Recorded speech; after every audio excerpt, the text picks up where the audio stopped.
محترم سامعین، آج میں اس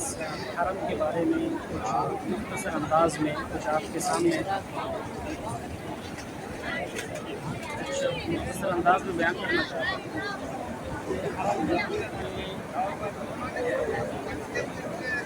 باب ملک عبدالعزیز ہے،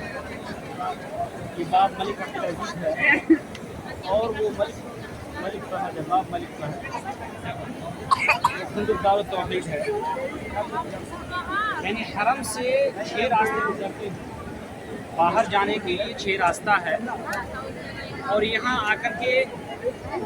آدمی اگر وہ شعور ہے، ذی شعور ہے، تو کبھی یہاں گم نہیں ہوتے، لیکن ذہنی توازن اعتبار سے وہ اگر غائب ہو تو پھر ایسی عورتیں یا ایسا مرد وہ یہاں گم ہو سکتا ہے۔ بہت سے نشانات ہیں جس کی وجہ سے مرد کبھی گم نہیں ہوتے ہیں یا عورتیں کبھی یہاں گم نہیں ہوتی ہیں۔ صفا مروہ کے سائڈ میں ایک غزہ کا راستہ ہے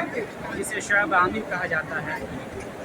اور ایک راستہ جرول کا ہے، اور ایک راستہ شار منصور کا ہے، ایک راستہ نسبلہ کا ہے، ایک راستہ اجیات کا ہے جو زمزم خدے کا راستہ ہے، اور ایک راستہ اجیات جو عزیزیہ کا راستہ ہے۔ مختصر انداز میں یہ کہا جائے کہ یہاں بھیڑ ہوتی ہے مگر انسان کا گم ہونے کا چانس نہیں رہتا۔ بہت سے نشانات ہیں، جیسے اگر کسی کے بچے یہاں گم ہو جائیں یا کوئی آدمی اگر یہاں گم ہو جائے تو انہیں فوری طور پر نشان بنایا جاتا ہے کہ آپ یہ ٹوائلٹ نمبر 3 یا ٹوائلٹ نمبر 4 یا ٹوائلٹ نمبر 5 ان کے آس پاس آ کر کے کھڑے ہو جائیں، اور پھر وہاں سے اس آدمی کو ریسیو کر لیا جاتا ہے۔ یا پھر اگر ان کے پاس ویزا ہو، اگر اس آدمی کے پاس ویزا ہوتا ہے یا ان کے پاس پاسپورٹ ہوتا ہے یا کاپی ہوتی ہے موبائل میں، اور اگر یہاں کی پولیس کو اگر دکھایا جاتا ہے تو پھر وہ فوری طور پر انسان کو کے روم تک ان کو چھوڑ دیا جاتا ہے، وہ روم تک پہنچ جاتے ہیں، اور ان کو پہنچانے میں یہ پولیس کی بہت بڑی ہاتھ ہوتی ہے، اور وہ پہنچا دیتے ہیں۔ جس کی وجہ سے میں کہتا ہوں کہ اگر کوئی عقل سے کوئی ایسی عورتیں ہرگز یہاں نہ آئے جو عقل کے اعتبار سے بالکل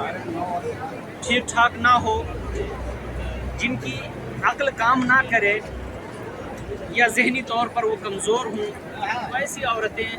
ایسے لاغر انسان، ایسے لاغر ضعیف انسان یہاں نہ آئے وہی بہتر ہے، کیونکہ یہاں دیکھیں لاکھوں کی بھیڑ ہے جو اندر میں اس سے کہیں زیادہ ہے، جو مطاف میں اس سے کہیں زیادہ ہے۔ یہ تو صحن ہے، یہ تو باہر صحن ہے